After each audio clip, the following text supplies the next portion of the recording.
Seja bem-vindo, seja bem-vinda a mais um podcast. O assunto de hoje é Então é Natal. E agora? As perguntas são diversas, tais como: Natal é tempo de compras ou tempo de exercitar a fé? Eu não gosto de Natal. É normal? Muda o fato de saber que Jesus não nasceu dia 25 de dezembro? Não acredito em nada disso, mas gosto das comemorações.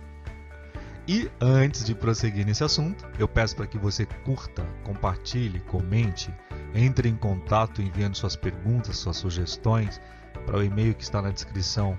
E também, se possível, entra lá no Instagram, segue a gente que é @ipsicologio. Por lá você também pode mandar suas perguntas, você pode mandar suas sugestões, falar comigo pelo direct.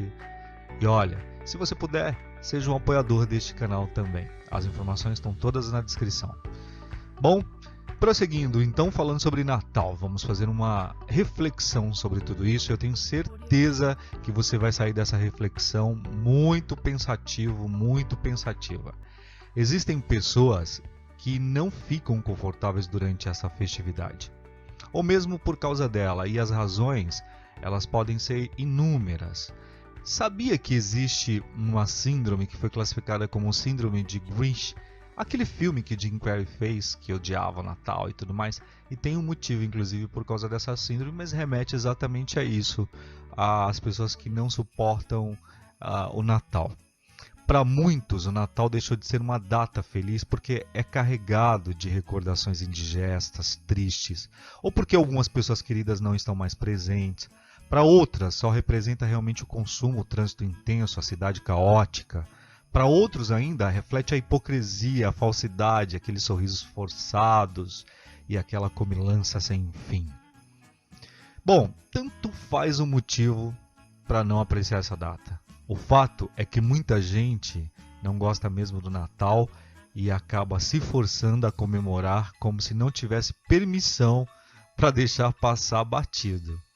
Você me diz agora, você é uma dessas pessoas?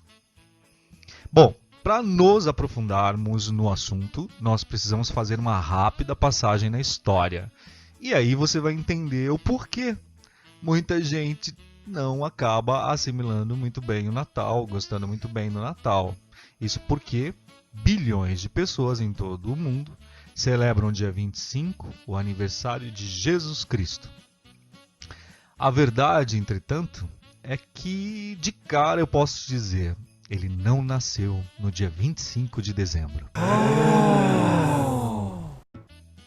A teoria mais forte atualmente é dada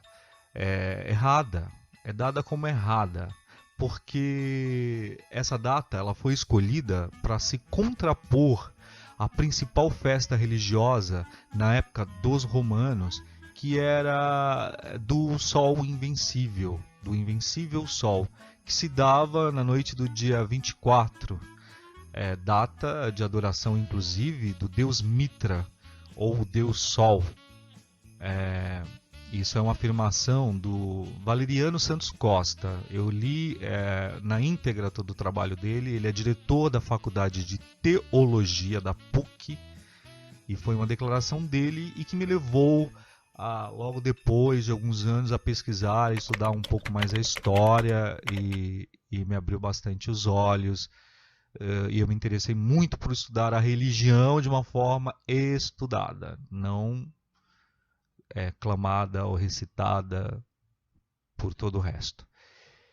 E essa declaração aconteceu porque é isso mesmo, isso porque na data os romanos eles celebravam o solstício.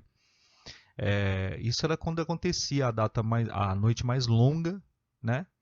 E não para por aí essa informação. O ano de nascimento de Jesus, que marca o início da contagem do nosso calendário, afinal nós estamos a caminho de 2021 e yupi para nós, né? Palmas aí porque vencemos! Brincadeira à parte, voltando, então o que esses estudiosos afirmam é que a data de 25 de dezembro está completamente errada, sendo classificada como a data de aniversário de Jesus Cristo. Os evangelhos não fornecem datas precisas, apenas indícios. E muitas variáveis devem ser consideradas quando a gente estuda tudo isso. Com a diferença bem latente de calendários adotados por judeus, romanos e, enfim, outros povos na época. Tanto Lucas, por exemplo, quanto Mateus relatam que Jesus nasceu durante o reinado de Herodes, correto? Mas como? Como se provavelmente situaria o nascimento entre os anos 6 e 4 antes de Cristo? Sim, porque Herodes existiu, segundo a história, 6 e 4 antes de Cristo. Ou seja, a data está errada, né?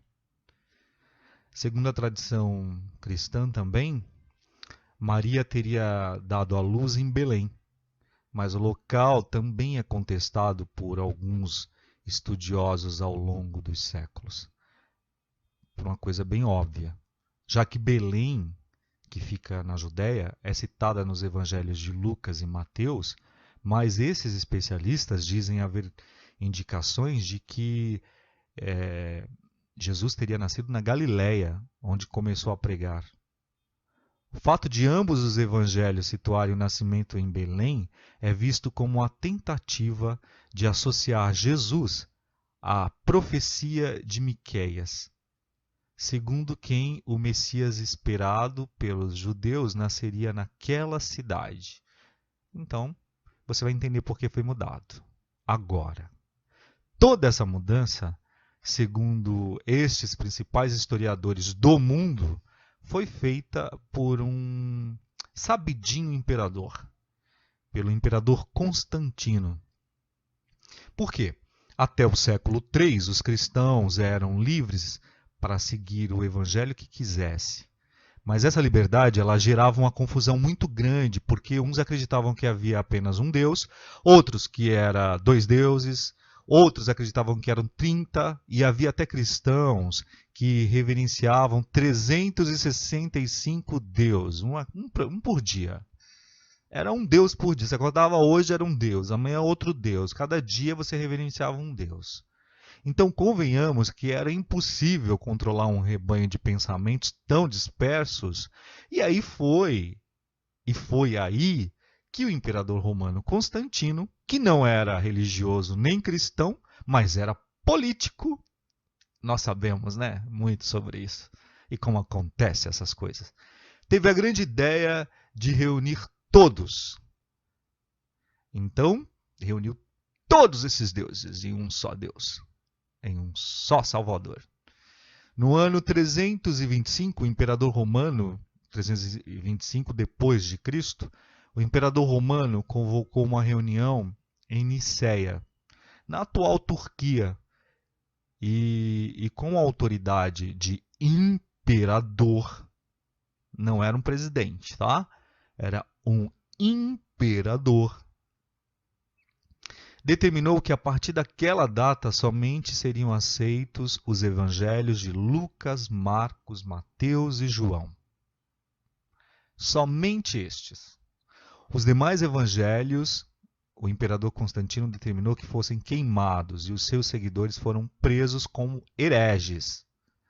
Nós sabemos exatamente como tudo isso funciona. A pergunta é: por que o imperador romano escolheu os evangelhos de Lucas, Marcos, Mateus e João? Por que, meus amados e minhas amadas? Meu amado e minha amada? Porque são os mais pueris. Contam a mesma história com enredos diferentes, tratam Jesus como espírito e pregam a remissão dos pecados como meio da salvação. Entendeu? Já os evangelhos de Felipe, Tomé, Pedro e Madalena apresentam um Jesus muito mais próximo de nós. Até porque Jesus é um fato isso, tá? Até porque Jesus, por exemplo, se submeteu à circuncisão, por exemplo. Logo, ele não podia ser espírito. Ele não podia ser espírito, né? Aliás, os evangelhos que o imperador romano mandou destruir não tratam da virgindade de Maria, nem da crucificação de Jesus. Estes que foram excluídos não tratam da virgindade de Maria. Entende isso? E não faz menção à crucificação de Jesus. Aliás, não tratam de sofrimento nem provação de Jesus. Nenhum desses evangelhos que foram abolidos. Vejamos o evangelho de Tomé, por exemplo, a passagem, me lembro muito bem disso. Ele diz, disse Jesus, o reino está dentro de vós e também em vosso exterior. Quando conseguirdes conhecer a vós mesmo, sereis conhecidos e compreendereis que sois os filhos do Pai vivo. Mas, se não vos conhecerdes, vivereis na pobreza e sereis a pobreza. Aqui, nessa passagem aqui, a gente podia fazer um podcast só falando sobre isso e o que significa isso, mas eu vou continuar aqui a narrativa e em um outro momento a gente fala sobre esses textos apócrifos. Diferente de Jesus, de Marcos, Mateus, João e Lucas, o Jesus de Tomé prega a salvação pelo conhecimento e não pela penitência. Sendo assim, caros amigos internautas, você que está me ouvindo, eu prefiro o Jesus dos evangelhos de Tomé, de Pedro, de Filipe e de Madalena. O Jesus dos evangelhos de Lucas, Marcos, Mateus e João levam à total descrença. Eles alimentam a desconfiança, principalmente porque Jesus não deixou nada escrito. Todavia, eu creio isso particularmente, através de tudo isso que a gente vem estudando, tudo isso que a gente estuda, que foram anos e são anos, e para quem faz teologia chega a essa mesma conclusão, não é o meu caso, tá? Não faço teologia, faço psicologia, mas sou curioso, sou sedento por informação. Mas a todos aqueles que eu pergunto como teólogos, todos chegam à mesma conclusão. Jesus realmente deve ter existido sim. Mas não dessa forma e com essa história sincronizada. Um avatar que possivelmente fez a diferença e mexeu com o sistema, mexeu no sistema. E que foi feito, com certeza, foi feito de mártir. E a sua vida foi utilizada para benefícios políticos e religiosos. E políticos religiosos também, né? Jesus provavelmente existiu, mas ele existiu como o Jesus dos evangelhos de Tomé, os evangelhos de Felipe, de Pedro, de Madalena, de Barnabé, o evangelho da infância de Tiago, do pastor de Hermas e tantos outros que foram abolidos da Bíblia. Justamente neste concílio de Nicéia e ao longo da humanidade até aqui, né? Que foram considerados apócrifos, ou seja, são livros que descrevem a vida de Jesus, mas que a maioria das igrejas cristãs consideram ilegítimos. Por quê? Entendeu? Atualmente, 66 livros formam essas escrituras, né? São 66 livros, se não me engano, que formam a Bíblia do cristianismo. Mas como eu te disse agora há pouco, deveria ter muito mais, como já dissemos, né? Alguns foram excluídos por razões muito óbvias que eu tenho certeza que você entendeu. Outros provavelmente não foram aceitos popularmente, não foram bem aceitos. Ou podem, inclusive, terem sido considerados muito obscuros para a época. Entende? Há épocas, então, que esses textos eram muito obscuros, textos que poderiam revelar demais, textos que poderiam dar poder demais às pessoas, né, para se conscientizarem, enfim, textos que poderiam ir contra ideologias políticas e religiosas, por exemplo. Então vamos excluindo tudo isso que não serve, tudo isso que desperta, que abre o olho. Então vamos tirar isso daqui, vamos deixar isso aqui que serve. Para aqueles, assim como eu, que já sabemos disso, talvez então o Natal tenha perdido realmente o significado. Mas assim como eu, você pode resgatar um outro significado. O significado que envolve a egrégora de energia nessa data. Entende? Mesmo sabendo de tudo isso, mas agora sabendo sobre o que move o universo, nesse olhar quântico do universo, de que todos somos um em energia. Então, o universo, repleto de sabedoria infinita, de uma fonte inesgotável de criação, e para esta fonte, que você pode dar o nome que você quiser, e que nós começamos a sentir, e que eu comecei a sentir e entender o porquê, então, de não abolir e de não odiar o Natal. Palavra forte, odiar, né? De não gostar do Natal. Então, quem deseja prosperar, quem deseja amor, quem deseja paz, quem deseja várias coisas aí, deve sintonizar com as ideias que tornam o homem feliz, repletas deste sentimento que deseja atrair no universo, correto? Para isso, cada um deve despertar dentro de si o desejo de tornar feliz o próximo. E é isso que acontece em datas assim. A simples verbalização de um Feliz Natal, e aqui não cabe julgar se é sincero ou não, já é o suficiente para gerar energia benéfica.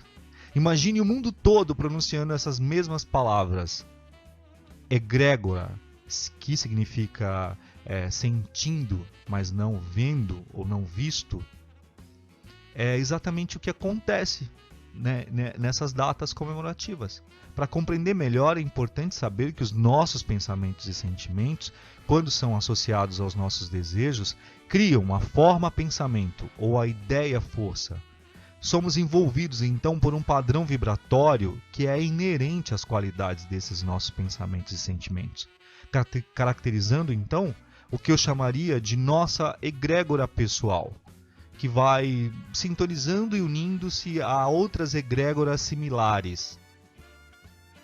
Formam-se então os grupos com essas intenções comuns de criar no astral a forma grupo pensamento. E é o que acontece quando nós começamos a verbalizar coisas boas, principalmente nessas datas. O que deveria ser todos os dias, né? O Natal, o Ano Novo, as palavras de bênção, de gratidão e tudo mais. Isso é uma egrégora para você entender. Isso é o Natal. E qualquer outra data que forme egrégoras positivas na humanidade é legal, é bom. É legal você começar a perceber isso. Eu espero que agora o Natal faça realmente um sentido para você. Se você já gostava, eu espero que agora entenda o real significado. Não esqueça agora de compartilhar, de curtir, de comentar e, se possível, nos apoiar. Veja como na descrição. Eu espero que você tenha gostado desse bate-papo e entendido a real razão de comemorar o Natal. E essas informações que eu te passei sobre todas essas coisas referentes à religião, e na verdade não foi um papo de religião, foi um papo de despertar, vá atrás, procure, pesquise, você vai entender. Conheceis a verdade vos libertará, a verdade vos libertará da ignorância. Aquele que passa a ter conhecimento sobre um determinado assunto passa a não ser mais ignorante. Entende?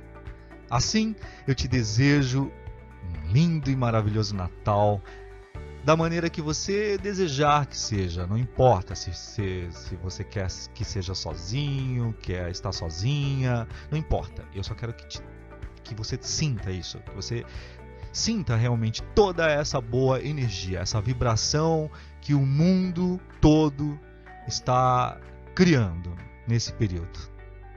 Tudo bem? Obrigado. Beijo e até o próximo podcast. Feliz Natal! Ho, ho, ho, ho!